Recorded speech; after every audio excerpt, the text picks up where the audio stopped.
Okay. You may have noticed something today, that of course, the theme of this event has been heart to heart. But for those of you that are fans, you probably also noticed that there has been an underlying theme of Star Trek. So as we look to the future, we want to aspire to a future where humanity has come together in peace and works for the betterment of the planet and looks towards new frontiers. So, we have another surprise for you.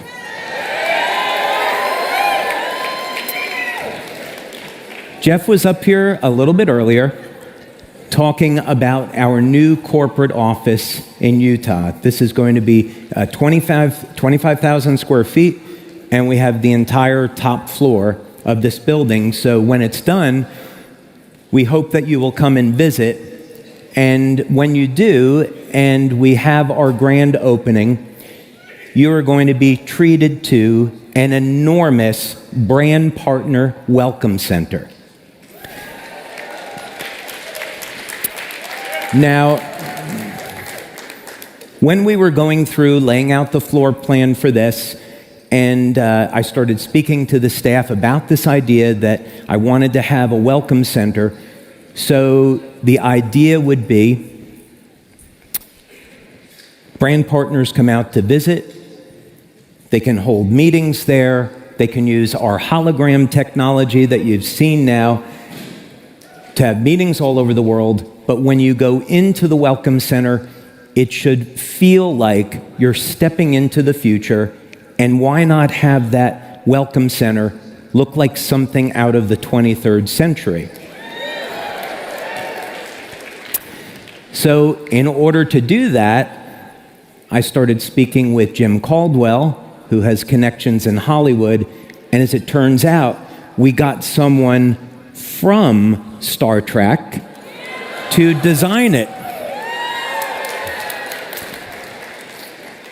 So let me tell you about this person. His name is Doug Drexler. He has 43 years of experience in film and television. And he's been involved in makeup, conceptual design, illustration, graphics, and making full-scale models. Now, he has won both an American and British Academy Awards. And he's been nominated 8 times for Primetime Emmys, winning twice. He is a Saturn Award winner, a Visual Effects Society, and Peabody Award winner. Futurism has defined Doug, and he spent 20 years working on Star Trek. In fact, we had a very nice conversation about his relationship with Gene Roddenberry. So this goes back to the time of The Next Generation, Deep Space Nine, Voyager, Enterprise, Picard, Battlestar Galactica, and the Orville. So before we bring Doug out, we've prepared a special video to take a look at some of the things that he's done. So let's go ahead and take a look at that now.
and gentlemen, welcome to the stage, Academy Award winner and Star Trek legend, Doug Drexler.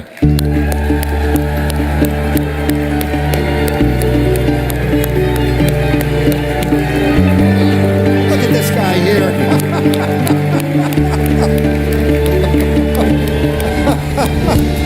Amazing. Just amazing. Oh my God, it's so exciting to be here. I can't believe it. I'm so impressed. This is the first time I've been to one of the LifeWave conventions, and I'm just utterly blown away by the enthusiasm and the excitement in this room. And to be here is just incredible.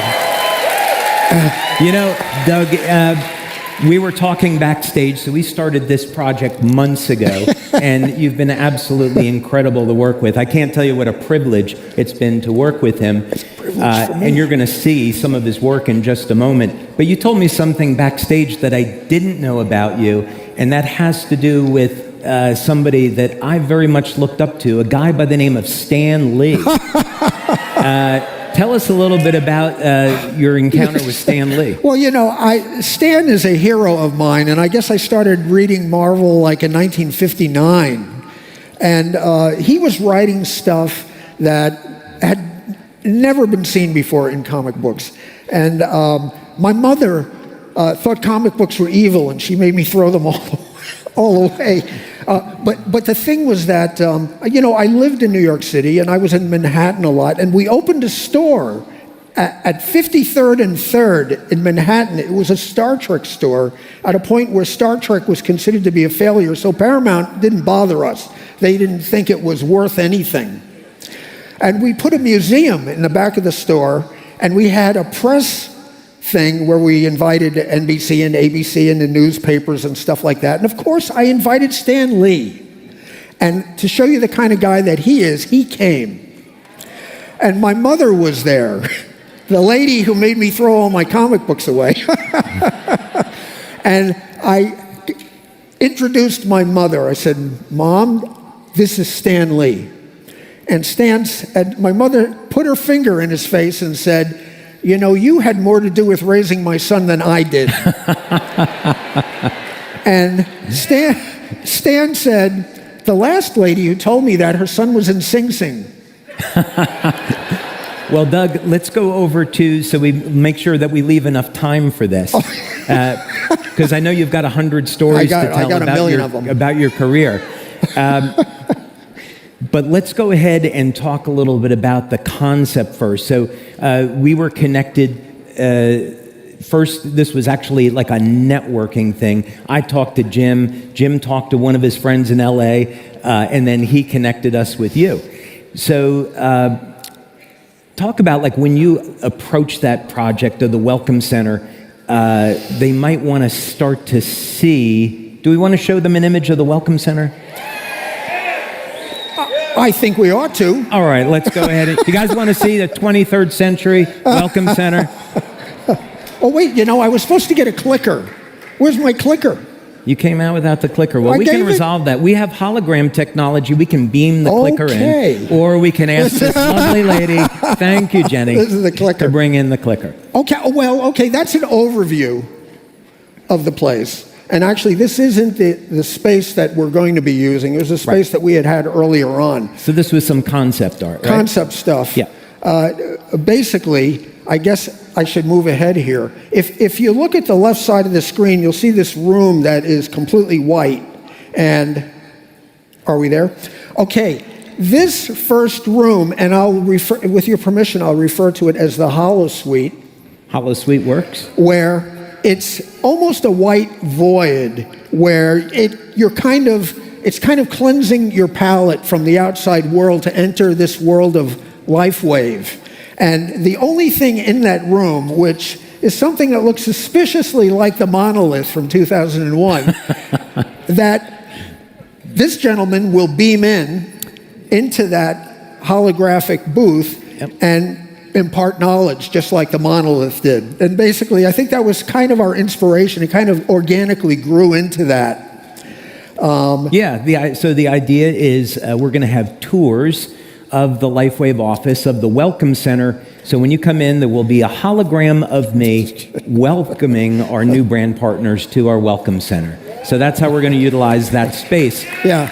But what's really cool about this is that the way the walls are built out is you don't know that there's anything else beyond this. You don't know that, well, you just look like you're in a room, but if we zip over here, which is one of the walls, these walls actually will rise up into the ceiling, revealing this tunnel.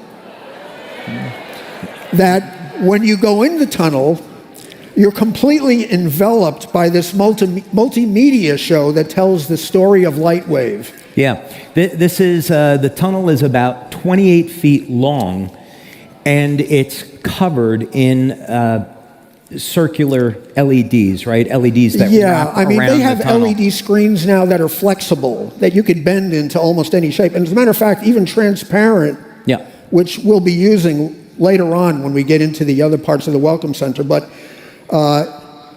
we will eventually go in there, and you can see here's a view from inside where you've got all this amazing stuff happening, incredible fun graphics happening that will clue you, everybody who comes to visit, into all the excitement and the adventure of LifeWave. Yeah, so they come into this, and this is the opportunity to be learning about our products, our business opportunity, and our humanitarian work. So as people come into this part of the Welcome Center, because it's massive, again, I think most people would be thinking, oh, this is the Welcome Center. That has to be it. There can't be any more. Can't be any more. But there's more. So what will happen is at the end of this tunnel, another door will open up. And I'm just going to zip through here. The next room is kind of a cavalcade of LifeWave products, and it's filled with data centers that will be interactive and will impart knowledge about all of the different amazing products that this guy has come up with.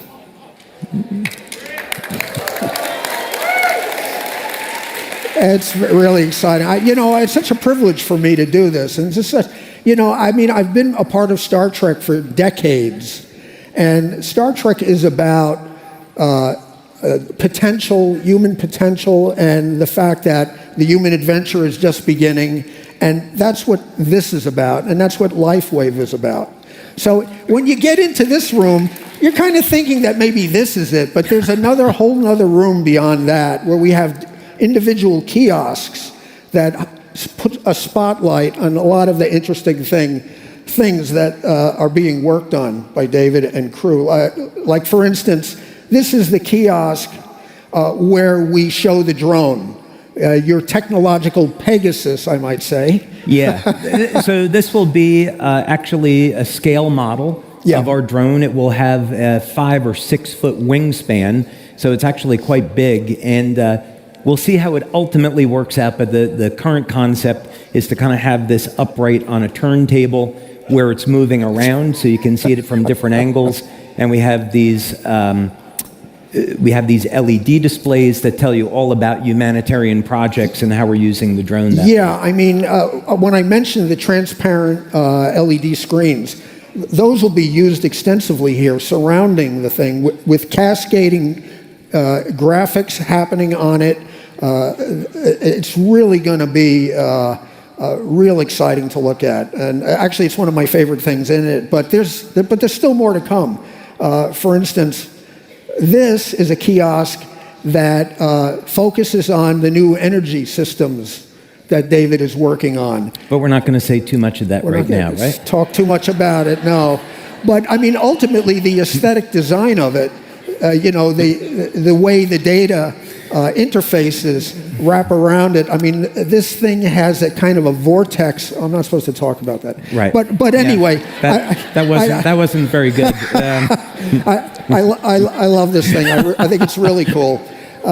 So there is that, and then we'll have that kind of energy core floating in the center there, and I think it's going to be awesome. Yeah, I think it's awesome. Awesome.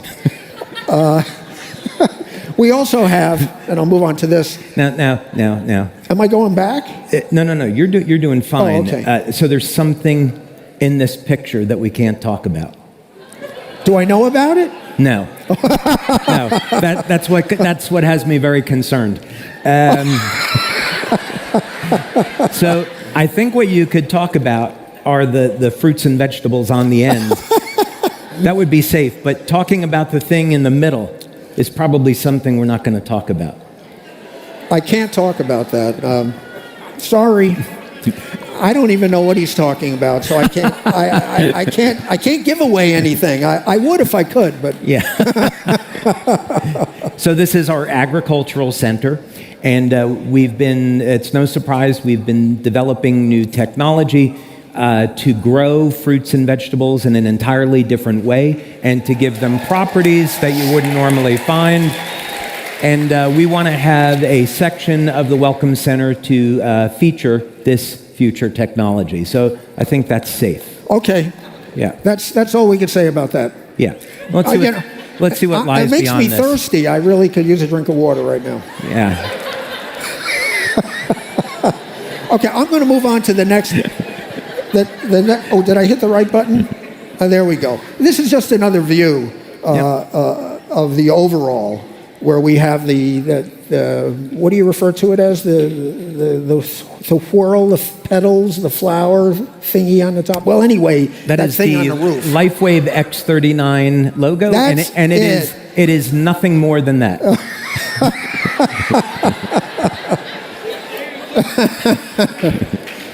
But yeah, it's all very exciting. This is just a sneak peek of it. We're still working on it. There's a lot of development still to come. And we just thought that it would be really fun to give you guys a little bit of a look at it at this point. Yeah, so Doug, I have a big round of applause for Doug Drexler on that. It's been amazing. So Doug, let's talk a little bit more about something. I mean, you've done an incredible job can I finish my Stan Lee story? Okay, finish your Stan Lee story. Sorry about that. I saw Stan a few years before he passed. A friend of mine, Barbara Luna, who was on the original Star Trek as the captain's woman, who's one of my dearest friends, she knew that I loved Stan, and she did an autograph show, a Hollywood autograph show at LAX, and she said, Stan is going to be there. You should come down and see him. And I'm like, of course. I'm there. And I went, and he's in the green room, and the guy's like 96 years old, and he's like the ever-ready Energizer Bunny. He's back there cracking jokes and signing things, and he's just the most amazing guy. And one of his talents, and kind of like this guy here, is that he will make anyone he's talking to feel like the most important person in the room. And they're really amazing. So, you know, we chatted with him, and we took some pictures with him, and I said, Stan, back in 1977, and I told the story about the museum opening, how he came, how my mother was there. She stuck her finger in his face and said, you had more to do with raising my son. And he said, the last woman who told me that, her son was in Sing Sing, and he roared at his own joke, and it was a pretty good joke. And I said to him, Stan, I just wanted to let you know that you were my surrogate father. And he was touched. I felt pretty sure he heard that before, but, you know. And so as time went on, we all started mixing and moving around again. And about 20 minutes later, his handler comes in and says, Stan, we have to get you to the airport and get you to your plane. And so he's heading out, and I want to say something else to him, and I'm thinking, you know, he's 96 years old. He just met 100 people. He's probably forgotten we even had a conversation. And as he's reaching for the doorknob, he stops. He turns, finds me, and says, goodbye, my surrogate son. And that's the kind of guy he was. So, Doug, as we get ready to wrap up, one thing I think that is incredibly important, you have achieved the absolute pinnacle of success in your industry. And I would imagine you had a very supportive family growing up that supported your dreams, right?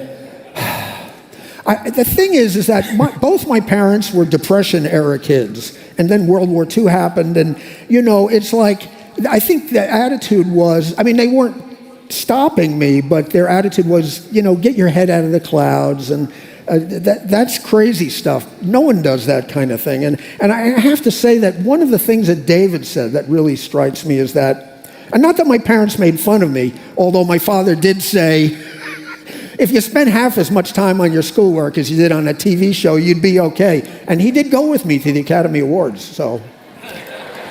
Ladies and gentlemen, another big round of applause for Doug Drexler. Doug, thank you so much. Thank you so much, Doug. Thank you. Thank you. Thank you. Thank you. Thank you, Doug. Thank you.